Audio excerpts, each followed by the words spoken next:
In almost 200 years of British rule, there were 4 times as many famines as there had been in the previous millennium.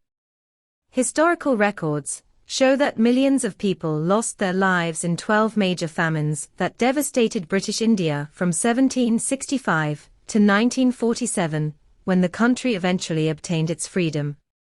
The radical journalist William Digby, describing the 1876 South India famine, said, "When the part played by the British Empire in the 19th century is regarded by the historian 50 years hence, the unnecessary deaths of millions of Indians would be its principal and most notorious monument." Unfortunately, people today are not aware that anything like this happened at all. The Lords Lytton, Elgin II, and Curzon, the British viceroys of India during this period, presided over an empire of misery and suffering. Welcome to our channel. Today we will discuss a forgotten chapter of history, the famines in British India. The book, Late Victorian Holocaust, by Mike Davis argues that the British Raj bears significant responsibility for these famines. The British colonization of India began in the 18th century and intensified during the Victorian era.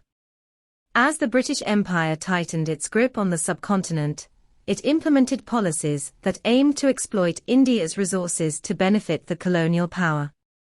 One of the most destructive aspects of this exploitative system was the British insistence on transforming India's agrarian economy into a cash crop-oriented system, primarily for the production of cotton and indigo.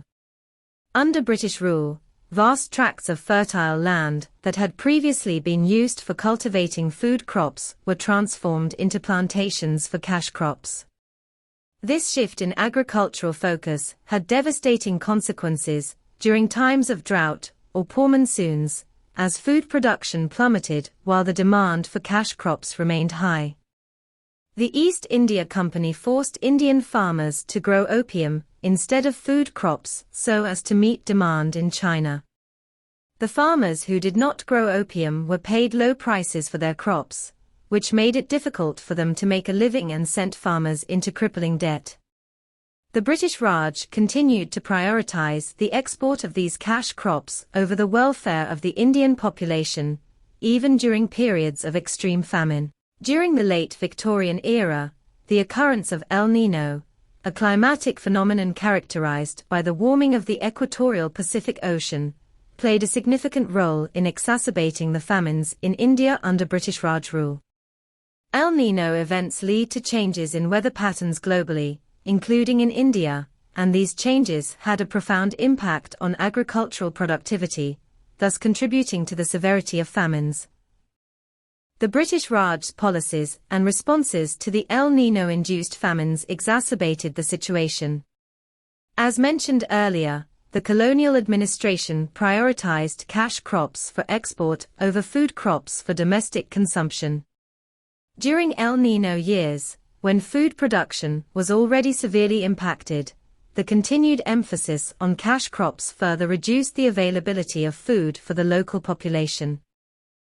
The Indian populace, in their struggle for survival, resorted to drastic actions in the face of starvation and desperation, reflecting the severe impact of famines and the failure of relief efforts during the British Raj. Starving Indians begged the police to arrest them, because at least in jail they would have something to eat. The situation was exacerbated by the existence of stockpiles of food and well-established transportation networks that could have been utilized to alleviate the suffering. However, the high prices set by British authorities meant that the majority of Indians could not afford to buy the available food. The echoes of the Irish famine reverberated in India as well. Grain continued to be exported from India to Britain while its own people starved.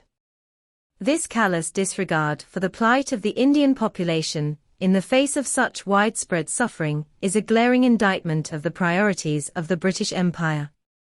British relief measures compelled applicants to journey to dormitory camps and engage in strenuous labor to earn their rations. The primary objective of the dormitories was to offer temporary shelter and basic provisions to the famine-stricken population. Nevertheless, the conditions within these dormitories exhibited significant variation.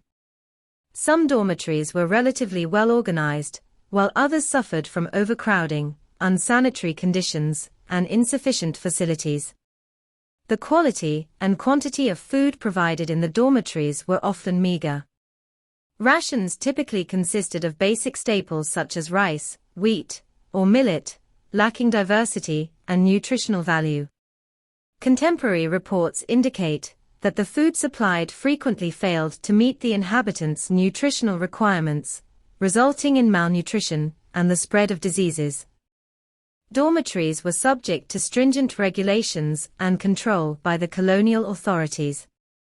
Inhabitants were frequently compelled to perform labor or engage in public works in exchange for the relief provided. This approach, known as food for work, aimed to ensure that relief efforts contributed to productive activities and discouraged dependency.